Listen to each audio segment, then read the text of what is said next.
Hello everyone, keep learning. स्वागत है आप सभी का मैथ विद किरण के नए चैप्टर में, जिसमें आज हम बात करते हैं प्रश्नावली 8.1 के क्वेश्चन नंबर 10 और 11 के बारे में। तो क्वेश्चन नंबर 10 है हमारा,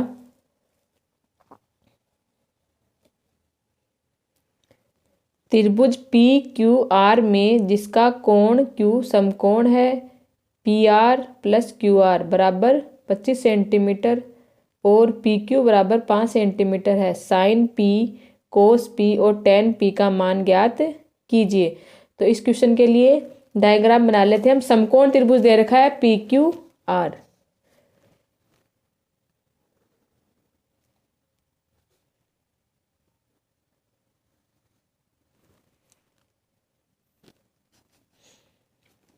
कोण क्यू को बता रखा है समकोण, तो ये वाला जो कोण है ये क्या बन जाएगा, समकोण दिखा देते हैं। अब क्यू जो समकोण है इसके सामने वाली भुजा ये क्या हो जाएगी, कर्ण। और जैसे यहाँ पे पी के बारे में बात हो रही है, साइन पी, कोस पी, टेन पी, तो पी के सामने वाली भुजा ये वाली क्या हो जाएगी, लंब। और साथ वाली भुजा जो ये बच गई तीसरी भुजा ये क्या हो जाएगी, आधार। तो सबसे पहले हमें दिया हुआ है P are plus Q R बराबर है 25 सेंटीमीटर। लिख देंगे चूंकि P R plus Q R बराबर है 25 सेंटीमीटर। अब इससे पी आर बराबर क्या हो जाएगा, पी आर बराबर ये क्यू आर है, इसको इस तरफ भेज दिया अगर हम, तो इधर प्लस का है, उस साइड जाके किसका बन जाएगा, माइनस का। तो आ जाएगा मान 25 सेंटीमीटर माइनस क्यू आर। तो पी आर इक्वल टू हो गया हमारा ये मान। अब इस त्रिभुज में देखें तो पी आर जो भुजा है, पी आर भुजा क्या है, कर्ण है, भुजा क्यू आर भुजा है लंब और पी क्यू भुजा है आधार। तो पाइथागोरस प्रमेय से अगर हम लिखेंगे त्रिभुज पी क्यू आर में पाइथागोरस प्रमेय से, पाइथागोरस प्रमेय से क्या होता है, कर्ण स्क्वायर इक्वल टू आधार स्क्वायर प्लस लंब स्क्वायर। तो हमारा इस चित्र में आधार कर्ण स्क्वायर, कर्ण इक्वल टू है पी आर, तो पी आर स्क्वायर बराबर आधार, आधार यहाँ पर है पी क्यू, तो पी क्यू का स्क्वायर प्लस लंब है अपना, लंब है क्यू आर, तो क्यू आर का स्क्वायर। अब पी आर जो है इसको आप समीकरण नंबर 1 दे सकते हैं। तो पी आर का मान समीकरण 1 से क्या हो रहा है, 25 सेंटीमीटर माइनस क्यू आर। तो आप इसको लिख सकते हैं पी आर की जगह 25 सेंटीमीटर माइनस क्यू आर, ये वैल्यू होगी पी आर की। अब इसका स्क्वायर भी हो रहा है, इसका स्क्वायर हो रहा है, तो 25 सेंटीमीटर माइनस क्यू आर का भी क्या करेंगे हम, स्क्वायर करेंगे। अब यहाँ पे देखें तो ये क्या इक्वल टू का साइन है, तो इक्वल टू पी क्यू का स्क्वायर। पी क्यू का मान हमें देखो दे रखा है 5 सेंटीमीटर, इसमें दिखा भी देते हैं, पी क्यू बराबर दे रखा है 5 सेंटीमीटर। तो इसको लिख देंगे पी क्यू का स्क्वायर है तो 5 सेंटीमीटर का स्क्वायर प्लस क्यू आर है, क्यू आर को क्यू आर ही रहने देते हैं, तो हो जाएगा क्यू आर स्क्वायर। अब इस तरफ जो है 25 सेंटीमीटर माइनस क्यू आर का होल स्क्वायर खोलेंगे, तो इसका जो गुणनखंड की सर्वसम्मिका में जो फॉर्मूला होता है वो होता है a माइनस बी। इसको a मान सकते हैं, इसको b मान सकते हैं, तो a माइनस बी का होल स्क्वायर होता है a स्क्वायर। लिख देंगे इस तरफ, चूंकि a माइनस बी का होल स्क्वायर इक्वल टू होता है a square plus b square minus 2ab। तो यहाँ पर a की जगह हमारा 25 है और b की जगह क्यू आर। तो सबसे पहले a स्क्वायर, तो यहाँ करेंगे 25 सेंटीमीटर का स्क्वायर, तो 25 सेंटीमीटर का स्क्वायर। फिर फॉर्मूले में आता है माइनस बी स्क्वायर, तो b की जगह हमारा क्या है, क्यू आर, तो माइनस प्लस का कर देंगे क्यू आर का स्क्वायर। फिर प्लस यहाँ पे है माइनस का साइन, तो माइनस 2ab, तो माइनस का 2 इंटू ab, इंटू में 25 सेंटीमीटर और इंटू क्यू आर है तो Q R equal to 5 centimetre का स्क्वायर, तो 5 सेंटीमीटर का स्क्वायर हो जाएगा 25 सेंटीमीटर स्क्वायर, और क्यू आर स्क्वायर है, इसको क्यू आर स्क्वायर ही रहने देते हैं। आगे चलते हैं।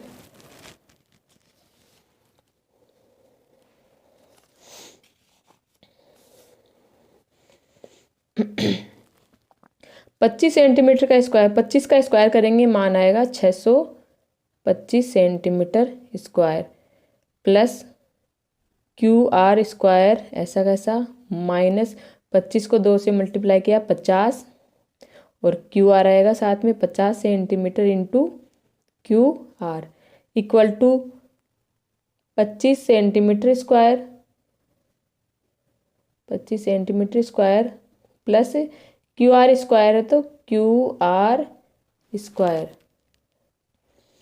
क्यू आर स्क्वायर इस तरफ भी है और इस तरफ भी है तो दोनों आपस में क्या हो जाएंगे, कैंसिल हो जाएंगे। अगर एक ही मान दोनों तरफ होता है तो आपस में क्या हो जाते हैं, कैंसिल हो जाते हैं। अब आगे आएगा मान ये 50 सेंटीमीटर इंटू क्यू आर है, इसको हम क्योंकि माइनस में आ रहा है तो इसको हम इस तरफ भेज देते हैं और 25 सेंटीमीटर स्क्वायर इसको इस तरफ ले आते हैं तो 625 सेंटीमीटर स्क्वायर ये दिया हुआ ही है। इस 25 को इधर लाएं तो प्लस का है, इस तरफ आएगा तो माइनस का बन जाएगा, माइनस के 25 सेंटीमीटर स्क्वायर इक्वल टू ये 50 सेंटीमीटर उस तरफ जाएगा तो बन जाएगा प्लस का, क्योंकि माइनस का दे रखा है तो ये बन गया 50 सेंटीमीटर इंटू क्यू आर। 625 में से 25 घटाया तो मान आया हमारा 600 centimetre square equal to 50 centimetre into Q R. अब आगे करते हैं इसको। ये 50 सेंटीमीटर जो है इसको हम इस तरफ ले आए तो ये इधर तो मल्टीप्लाई हो रहा है, इस तरफ आएगा तो किस में बदल जाएगा, डिवाइडेशन में। तो सीधा लिख दूँ, जैसे मैं लिख दूँ क्यू आर इक्वल टू हो जाएगा हमारा 600 सेंटीमीटर स्क्वायर बटे में ये मल्टीप्लाई इस तरफ आया तो बटे में आ जाएगा 50 सेंटीमीटर। सेंटीमीटर ऊपर 2 है नीचे 1 है तो 1 सेंटीमीटर कट जाएगा और 1 रह जाएगा। 50 से 600 को काटेंगे, 600 में 50 का भाग देते हैं तो हमारा मान आता है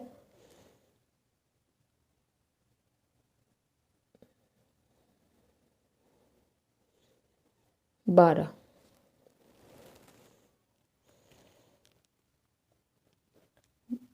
क्यू आर इक्वल टू हो गया हमारा 12 सेंटीमीटर, 12 सेंटीमीटर। तो क्यू आर का मान हमने इससे निकाल लिया। तो क्यू आर भी त्रिभुज जो इसमें लगा देते हैं, क्यू आर हमारा लिख देते हैं 12 सेंटीमीटर, 12 सेंटीमीटर। अब देखो समीकरण 1 पर चलते हैं हम। समीकरण 1 क्या है हमारा, समीकरण 1 है 25 सेंटीमीटर माइनस क्यू आर बराबर किसके, पी आर के। P R equal to 25 centimetre minus Q R. तो इसमें क्यू आर की जगह अभी जो मान निकाला है 12 सेंटीमीटर वो लगा देते हैं तो किसका मान आ जाएगा, पी आर का। तो इसको करते हैं समीकरण 1 से, लिखते हैं समीकरण 1 में क्यू आर का मान रखने पर रख देते हैं। समीकरण 1 हमारा है पी आर इक्वल टू है 25 सेंटीमीटर माइनस क्यू आर। तो क्यू आर की जगह मान लगा देते हैं 12 सेंटीमीटर। इससे पी आर इक्वल टू हो जाएगा 25 में से 12 घटाएंगे तो हमारा मान आएगा 13 सेंटीमीटर। तो ये पी आर का मान आया 13 सेंटीमीटर। ये इस त्रिभुज में दिखा देते हैं। पी आर इक्वल टू हो गया हमारा 13 सेंटीमीटर। अब इस त्रिभुज में तीनों वैल्यू आ गई है तो सबसे पहले हमें ज्ञात करना है साइन पी का मान। तो लिखेंगे अतः sine P equal to sine है, साइन बराबर क्या होता है, लंब बटा कर्ण। अगर याद नहीं हो तो एक बार फिर से मैं दिला देती हूँ कि कैसे फॉर्मूला याद कर सकते हैं, लाल बट्टे में कै का। तो साइन का होता है लंब बटे कर्ण, एल बटे के। तो साइन बराबर लंब बटे कर्ण लिख देते हैं। लंब बटे में कर्ण।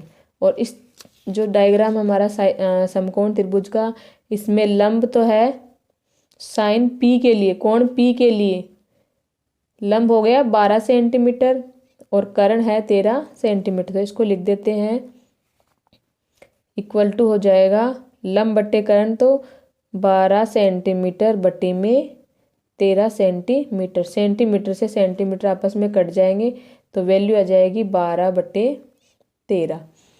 अब दूसरा इसमें पूछ रहा है कोस पी, तो कोस पी का मान निकाल लेते हैं। इसी में लिख लेते हैं cos P equal to, cos P इस फॉर्मूले में चलें तो कोस होता है ए बटे के, लाल बट्टा कैका से आधार बटे कर्ण। तो लिख देते हैं आधार बटे में कर्ण, देन इक्वल टू इस समकोण त्रिभुज में आधार हमारा है 5 सेंटीमीटर और कर्ण है 13 सेंटीमीटर। तो लिख देते हैं 5 सेंटीमीटर बटे में 13 सेंटीमीटर। सेंटीमीटर से सेंटीमीटर काट देते हैं तो वैल्यू आ गई 5 बटे 13। अब लास्ट बच गया इसमें tan p का मान। tan p क्या आएगा, लिख देंगे तथा tan p equal to, tan p बराबर भी इसी फॉर्मूला से क्या होता है L बटे A, L फॉर लंब और A बटे आधार। तो tan p बराबर लिख देंगे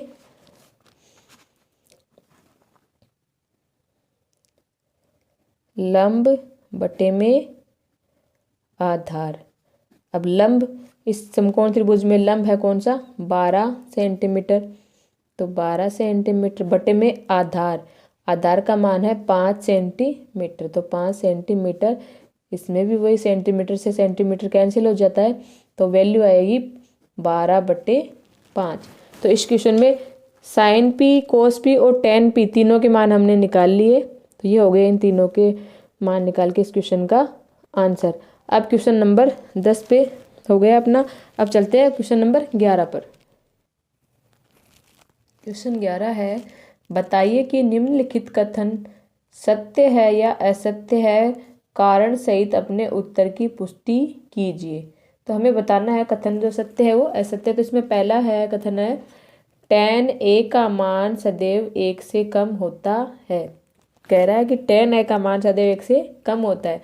तो ये कथन क्या है, लिख देंगे ये कथन असत्य है। कथन कैसा हो गया है असत्य। अब असत्य है तो कारण बताना है। तो कारण के लिए आप लिख जैसे मान सकते हैं हम tan का मान, tan के लिए डायग्राम बना ले। समकोण त्रिभुज ए बी सी, ये समकोण त्रिभुज ए बी सी में अगर ये हो गया आधार और ये मान हो गया लंब, ये कोण हो गया 90 डिग्री। तो ए बी सी में क्या होता है, कोण ए के लिए, कोण ए के लिए ये वाली भुजा हो गई आधार और ए के सामने वाली भुजा हो गई लंब। तो इसमें अगर ये वाला मान आधार का मान बड़ा आ जाए और लंब का मान क्या आ जाए छोटा आ जाए, इसमें तो जैसे हम मान सकते हैं कि जैसे आधार मान ले 3 सेंटीमीटर और लंब मान ले 4 सेंटीमीटर। आधार 3 सेंटीमीटर और लंब मान ले 4 सेंटीमीटर। तो tan थीटा बराबर क्या होता है हमारा, कोण ए के लिए tan ए क्या हो जाएगा, tan ए बराबर होता है लंब बटे में आधार। तो लंब है हमारा 4 सेंटीमीटर और आधार है 3 सेंटीमीटर। तो काटा तो देखो ए 4/3 मान आया तो 4 में 3 का भाग देंगे तो 1 से तो बढ़ के ही मान आएगा, 1 पॉइंट कुछ मान आएगा। लेकिन यहाँ पे कह रहा है कि tan का मान सदैव 1 से कम होता है, लेकिन यहाँ पे हमारा मान कितना आ रहा है 1 से बड़ा आ रहा है। तो ये कथन क्या हो गया असत्य। अगर मान लो इसमें क्या हो लंब छोटा दे दे और आधार का मान बड़ा दे दे, जैसे ए बी सी, इसमें देखने से पता चल रहा है लंब का मान क्या है छोटा है और आधार का मान क्या है हमारा बड़ा। जैसे इसको मान ले 4 सेंटीमीटर और ये मान ले हमारा 6 सेंटीमीटर। तो ये 4 है और ये 6 है, तब ये tan बराबर क्या हो जाएगा tan a बराबर, tan a बराबर वही होगा लंब बटे आधार। मान लगाया तो लंब का मान तो आ गया 4 सेंटीमीटर और आधार का मान आ गया 6 सेंटीमीटर। अगर ऐसा हो तब ये मान क्या होगा, 1 से कम आ जाएगा। 4 में 6 का भाग देंगे तो 0 पॉइंट कुछ मान आएगा, जो कि क्या हो गया, 1 से कम हो गया। लेकिन इसमें मान जो है वो क्या है हमारा, 10a का मान 1 से ज़्यादा आया। तो लेकिन ये कह रहा है 10 का मान सदैव 1 से कम होता है, तो ये कथन क्या हो गया, असत्य हो गया। तो आप इसको इस उदाहरण से भी समझा सकते हैं। अब अगला जो क्वेश्चन का कथन है 2 का, वो है दूसरा कथन है, कोण ए के किसी मान के लिए sec a बराबर 12/5। sec a बराबर दे रखा है 12/5 और sec बराबर होता क्या है, कर्ण बटे आधार। sec बराबर होता है कर्ण बटे आधार। लाल बट्टा कैका से याद कर सकते हैं, अगर नहीं याद हो तो क्या हो जाएगा, लाल बट्टे में कैका से। तो sec होता है कोस का उल्टा, कोस बराबर होता है आधार बटे कर्ण, आधार बटे कर्ण। तो इसको पलट दे तो क्या हो जाएगा, कर्ण बटे में आधार। तो sec a बराबर हमारा दे रखा है, sec a बराबर है 12/5। 12 क्या हो गया, कर्ण हो गया, और 5 क्या हो गया, आधार हो गया। तो कर्ण हमेशा बड़ा होता है आधार से। इसमें देखो कर्ण का मान 12 है और आधार का मान है 5, तो 12 5 से बड़ा है, तो ये कथन क्या हो जाएगा, सत्य हो जाएगा। तो इस कथन के लिए हम क्या लिख देंगे, ये कथन क्या है, सत्य है। तीसरा कथन है, कोस ए कोण ए के कोसिकेंट के लिए प्रयुक्त एक संक्षिप्त रूप है। तो ये कथन क्या है हमारा, असत्य है। यहाँ पे बता रखा है कि जो कोस है, कोस के लिए संक्षिप्त रूप कोसिकेंट को बता रखा है, जबकि कोसिकेंट जो है वो तो कोसेक का संक्षिप्त रूप होता है। कोस का जो संक्षिप्त रूप होता है, कोस का होता है कोसाइन।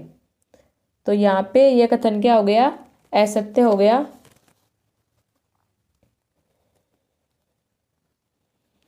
असत्य हो गया, लिख देंगे, कारण क्या लिख देंगे, चूंकि कोसिकेंट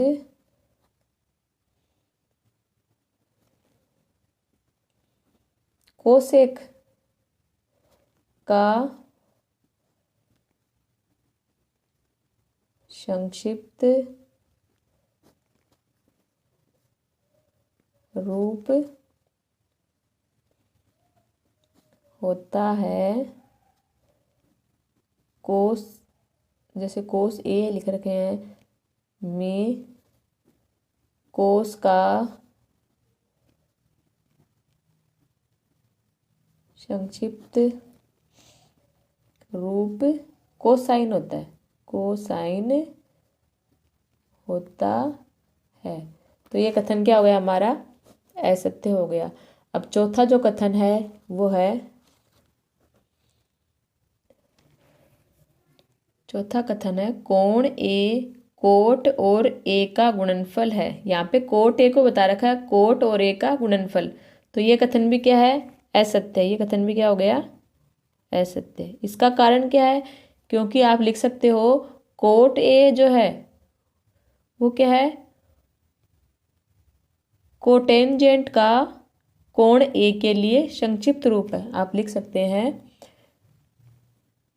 कोट ए कोण ए के कोटेंजेंट का संक्षिप्त रूप है, ना कि कोट ए कोट और ए का गुणनफल है। इन दोनों का गुणनफल ना होके ये कोटेंजेंट का संक्षिप्त रूप है, तो इसलिए कथन क्या हो गया है, असत्य हो गया। अब इसमें देखो आपके नाम आया है इन क्वेश्चनों में। तीसरे जो इसका तीसरा कथन था, इसमें आया है कोसेंट, एक आया है कोटेंजेंट। तो इसके सभी के बारे में मैं एक बार थोड़ा सा बता देती हूँ। जैसे सबके संक्षिप्त रूप होते हैं वो बता देते हैं यहाँ पर। जैसे पहला है साइन,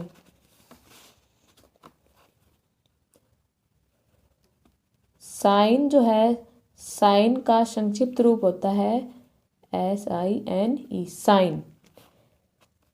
कोस जो होता है कोस, कोसाइन का संक्षिप्त रूप होता है, कोस होता है कोसाइन का संक्षिप्त रूप। फिर होता है टेन, टेन जो होता है वो टेंजेंट का संक्षिप्त रूप होता है, टेंजेंट का संक्षिप्त रूप।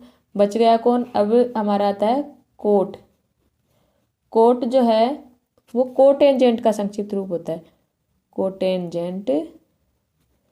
तो कोटेंजेंट को हम क्या बोल सकते हैं, कोट बोल सकते हैं। अब कोण ए के लिए तो यहाँ पे आप लिख सकते हो ए, यहाँ पे भी ए, सभी में ए लगा सकते हैं। फिर है सेक, सेक जो है कोण ए, उसके लिए सेक किसका संक्षिप्त रूप हो जाएगा, सेकेंड, सेकेंड का हो गया। अब बच गया कौन,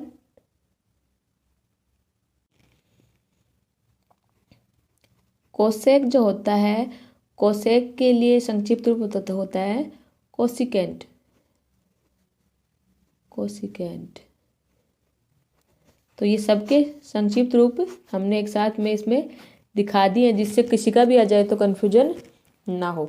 अब इसमें क्वेश्चन नंबर 11 का जो लास्ट एंड 5वां पार्ट है वो देखते हैं। किसी भी कोण थीटा के लिए साइन थीटा इक्वल टू 4/3 बता रखा है, 4/3 होता है। तो ये कथन भी क्या है, असत्य है। इसको भी हम क्या दिखाएंगे, असत्य। कारण, कारण में देखो साइन थीटा बराबर क्या होता है, साइन थीटा बराबर यहाँ पे दे रखा है हमें 4/3। साइन थीटा बराबर होता है लंब बट्टे में कर्ण। अब यहाँ पे लंब है 4 और कर्ण है 3, लेकिन हमें पता है समकोण त्रिभुज में कर्ण का मान सबसे बड़ा होता है, लेकिन यहाँ पे तो लंब का मान तो बड़ा दे दिया और कर्ण का मान छोटा दे दिया, ऐसा संभव है नहीं। इसलिए कथन क्या हो गया, असत्य हो गया। तो ये हो गया हमारा क्वेश्चन नंबर 5। और इस प्रकार से हमारी प्रश्नावली 8.1 जो है उसके सारे क्वेश्चनों का सॉल्यूशन हमने कर दिया है। नेक्स्ट चैप्टर में जब हम पढ़ेंगे वो उसमें पढ़ेंगे प्रश्नावली 8.2 के क्वेश्चन। Thanks for watching. अगर आपको वीडियो पसंद आया तो लाइक और शेयर करें। मैथ्स से रिलेटेड वीडियोस देखने के लिए बने रहे मैथ्स विद किरण के साथ।